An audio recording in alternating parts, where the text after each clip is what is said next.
Garden রিচে বহুতল বিপর্যয়ের ঘটনা একেবারে রাজ্য রাজনীতি ইতিমধ্যেই তোলপাড়। একদিকে শাসক দল এবং তারই মুখোমুখি এবার সরব হচ্ছে বিরোধীরা। এর আগেও আমরা দেখেছি তৃণমূলের নানা দুর্নীতির ছবি আমাদের প্রত্যেকের সামনে উঠে এসেছে এবং আবারও সেই একই ঘটনা ঘটলো গার্ডেন রিচের পাহাড়পুরে, যেখানে একেবারে বহুতল রীতিমতো রাতে একেবারে হুড়মুড়িয়ে ভেঙে পড়লো। আর সেখানে ঝুপড়ি ছিল এবং ঝুপড়ির ওপর এই বহুতল একেবারে হুড়মুড়িয়ে ভেঙে পড়ার পরই শাসক দল একেবারে নড়ে চড়ে বসেছে। সেই ছবি আপনাদের সামনে আমরা তুলে ধরেছিলাম এবং এখনো পর্যন্ত কিন্তু উদ্ধার কাজ চলছে।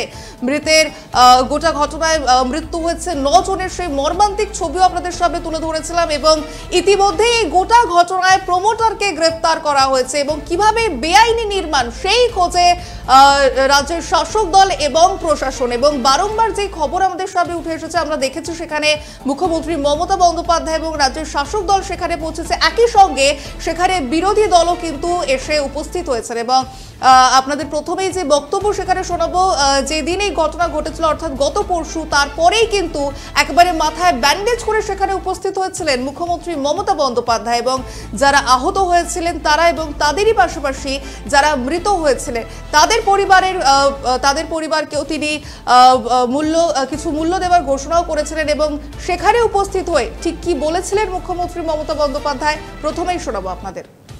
শুধু আমি একটা 6তলা বাড়ি তৈরি করে দিলাম, এটা আমার কাজ নয়। বাড়িটা যাতে মজবুত হয় এবং আইনত সেটা স্বীকৃতি কিনা, অফিসিয়াল পারমিশন পেয়েছে কিনা, সেটার ওপরও নির্ভর করে। আমি মেয়রকে জিজ্ঞেস করছিলাম যেটা অফিসিয়াল পারমিশন দিয়েছে কিনা, ও বলল না। এগুলো সমস্তই বেআইনি কিছু কিছু হয়। আমি শোকসন্তপ্ত পরিবারের কাছে দুঃখ প্রকাশ করছি এই ধরনের ঘটনা ঘটার জন্য। ইললিগাল যে কাজগুলো কেউ যদি করে থাকে তার বিরুদ্ধে অফিসিয়াল অ্যাকশন নেওয়ার জন্য আমি প্রশাসনের কাছে অনুরোধ করব। গার্ডেন রিচের আনাচে কানাচে একেবারে রমরমিয়ে চলছে এই বেআইনি নির্মাণ। আর এই নিয়ে মুখ্যমন্ত্রী মমতা বন্দ্যোপাধ্যায় গতকাল ঠিক কি বক্তৃতা দিয়েছিলেন সেই বক্তব্য আপনাদের সামনে তুলে ধরলাম। এবং এরই পাশাপাশি যেখানে মেয়র ফিরহাদ হাকিম এবং সুজিত বোস এবং বালা রায় সহ অন্যান্য তৃণমূলের নেতৃবৃন্দরাও সেখানে উপস্থিত ছিলেন এবং ফিরহাদ হাকিম এই গোটা ঘটনা নিয়ে বক্তব্য সামনে রাখলেন এবং একই সঙ্গে এই দোষ চাপালেন বামফ্রন্টের ঘাড়ে। এবং এরই পাল্টা নিজের বক্তব্য রেখেছেন বিকাশ রঞ্জন ভট্টাচার্য। একবারে মেয়র ফিরহাদ হাকিম যেখানে বামফ্রন্টের দিকে তীর ছুড়ে দিলেন, সেখানে এবার ফিরহাদ হাকিমকে পাল্টা বক্তব্য রাখলেন বিকাশ রঞ্জন ভট্টাচার্য। আপনাদের শোনাবো কি বলেছিলেন ফিরহাদ এবং বিকাশ রঞ্জন ভট্টাচার্য। এটা বামফ্রন্ট আমল থেকে এখন খুব একটা হয় না, কিন্তু বামফ্রন্ট আমল থেকে এটা এখানকার বা আরো কিছু অঞ্চল আছে যেখানে এটা একটা রীতি হয়ে দাঁড়িয়েছে। এখন আমরা ঠিকা টেনেন্সিকে অনেকটা হালকা করেছি।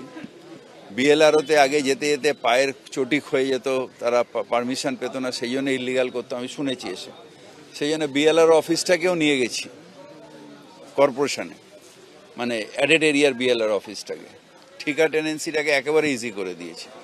যাদের টাকা নেই তাদের মুখ্যমন্ত্রী যে বাম আমলে তৈরি হয়েছে, বিগত 14 বছর ধরে তো যে বাড়ির থেকে ওরা ট্যাক্স নিয়েছেন, নিশ্চয়ই বাড়িতে ইন্সপেকশন হয়েছে। যদি দেখে থাকে যেটা ইলিগাল হয়ে থাকে স্যাংশনের বিরুদ্ধে, তাহলে কি ঘুমোচ্ছিলেন পুরসভা? 14 বছর সময়টা একটানা পুরো প্রশাসনের ক্ষেত্রে খুব সামান্য ব্যাপার না। সাফল্য যা হচ্ছে তা বাম আমলের ভিত্তির ওপর সাফল্য। যেখানে শাসক দোষ চাপাচ্ছেন বাম আমলের দিকে, সেখানেই পাল্টা বিকাশ রঞ্জন ভট্টাচার্য একেবারে কড়া শব্দে জবাব দিলেন মেয়র ফিরহাদ হাকিমকে। এবং অন্যদিকে গতকাল যেমন ছবিটা আমরা দেখেছিলাম, অভিষেক বন্দ্যোপাধ্যায় গার্ডেন রিচের মর্মান্তিক ঘটনা নিয়ে একেবারে সরব হয়েছিলেন এবং বিরোধীদের সমালোচনার উত্তর দিয়ে তিনি বলেছিলেন রাজনীতি না করার আবেদন জানান। এবং এরই পাল্টা আজ নওশাদ সিদ্দিকীও এই বক্তব্য রাখলেন। তিনি জানান রাজনীতি করতে আসেনি, এমনটাই বক্তব্য রাখলেন ভাঙড়ের বিধায়ক। আপনাদের পরপর শোনাবো অভিষেক বন্দ্যোপাধ্যায় এবং নওশাদ সিদ্দিকীর সেই বক্তব্য। আমি মনে করি রাজনীতি করা উচিত নয়। বিরোধী রাজনৈতিক দল যারা ইতিমধ্যেই অভাব অভিযোগের আঙুল তোলা শুরু করেছে, আমি তাদেরকে অনুরোধ করব যে রাজনীতিটা দুদিন পরে করলেও হবে। এখন যারা আটকে রয়েছে, বিশেষ করে উদ্ধার কার্যে দলমত, জাতি, বর্গ, বর্ণ নির্বিশেষে আমরা সকলে মিলে যদি সমাজের স্বার্থে এগিয়ে আসি এবং মানুষের পাশে এই সময়টা দাঁড়াই। দেখুন, এখানে আমি রাজনীতি করতে আসিনি, কিন্তু দুঃখের বিষয় এখনো পর্যন্ত ঠিকঠাক করে সরকারের পক্ষ থেকে যে উদ্ধার কার্য চালানো দরকার সেটা ধীর গতিতে হচ্ছে, আরো দ্রুত গতিতে হওয়া দরকার। দ্বিতীয় কথা, যেভাবে পুকুরগুলোকে বুঝিয়ে, জলাশয়গুলোকে বুঝিয়ে অবৈধ নির্মাণ করছে, এর সম্পূর্ণ দায়ভার কেএমসি তথা প্রশাসন সরকারকে নিতে হবে। তৃতীয় কথা হচ্ছে, যারা এই অবৈধ কাজের সাথে যুক্ত, শুধুমাত্র প্রমোটারকে অ্যারেস্ট করিয়ে মানুষকে ভুলিয়ে দেওয়া যায় না। যে জনরোষ জনবিক্ষোভ তৈরি হচ্ছে সেটাকে প্রমোশন করা যায় না। অন্যদিকে গার্ডেন রিচের গোটা ঘটনা নিয়ে বারংবার তৃণমূলকে নিশানা করেছে বিরোধী শিবির। বিজেপির শুভেন্দু অধিকারী থেকে শুরু করে রুদ্রনীল ঘোষ এবং দিলীপ ঘোষ একসঙ্গে নিশানা করলেন তৃণমূল কংগ্রেসকে, যেখানে গার্ডেন রিচে একেবারে ঝুপড়ির ওপর হুড়মুড়িয়ে ভেঙে পড়েছিল বহুতল। যে ঘটনায় মৃত্যু হয়েছে 9 জনের, ইতিমধ্যে এখনো পর্যন্ত সেই উদ্ধার কাজ চলছে, সেই নিয়ে এবার বক্তব্য রাখলেন শুভেন্দু অধিকারী, রুদ্রনীল ঘোষ এবং দিলীপ ঘোষ। ঠিক কি বলেছেন তারা, শোনাবো আপনাদের। বাড়িটা এটা হতে হতে দোতলা হয়ে আটকে ছিল দীর্ঘদিন। দোতলা হয়ে আটকে থাকার পরে বাকি যে 3টে ফ্লোর হলো বেশ কিছুদিন পরে, এবং শামস ইকবাল অনিলের সঙ্গে নেগোসিয়েশন করে, আর অনিল সামনে থাকলেও ফিরাদ হাকিম এবং তৃণমূল কংগ্রেস তার দায়িত্ব এড়িয়ে। আসলে তৃণমূলের মিথ্যেগুলো ভেঙে পড়ছে, আর কিছুই না। অবৈধ নির্মাণ তৃণমূলের নেতা, মন্ত্রী, কাউন্সিলর তাদের এরিয়াগুলোতে, তাদের দখলদারির যে অঞ্চলগুলোতে কিভাবে খেলার মাঠ, পুকুর, সরকারি জমি বা অবৈধ জমি, সেগুলোতে পুলিশকে টাকা খাইয়ে তৃণমূলের নেতা মন্ত্রীরা এই ব্যবসাটা চালায় মানুষ ঠকাবার বা মানুষ মারবার, তা চোখের সামনে প্রমাণিত হলো। হাজার পুকুর জলাশয় বুঝিয়ে সেখানে বাড়ি হচ্ছে, এটা একটা ব্যাপার। দ্বিতীয় হচ্ছে যে বাড়ি তৈরি হচ্ছে, ভেঙে পড়ছে, এটা নতুন ব্রিজ, ফ্লাইওভার সব।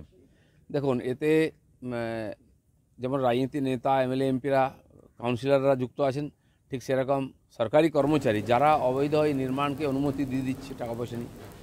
তৃতীয় হচ্ছে প্রশাসনে।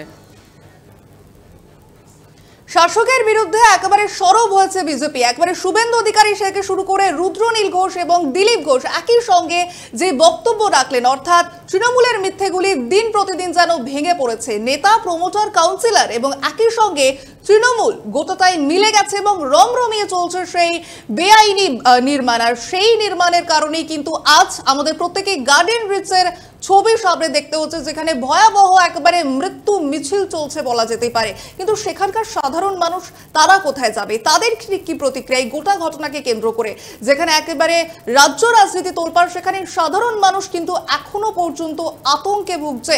সেখানকার সাধারণ মানুষের বক্তব্য, মেয়র, প্রমোটার মিলে রয়েছে, এখন শাসক নিজের দায় এড়াচ্ছেন। সাধারণ মানুষের মৃত্যু মিছিলে একেবারে শাসক দল হাত তুলে নিয়েছেন। কি বললেন সেখানকার সাধারণ স্থানীয়রা, শুনুন।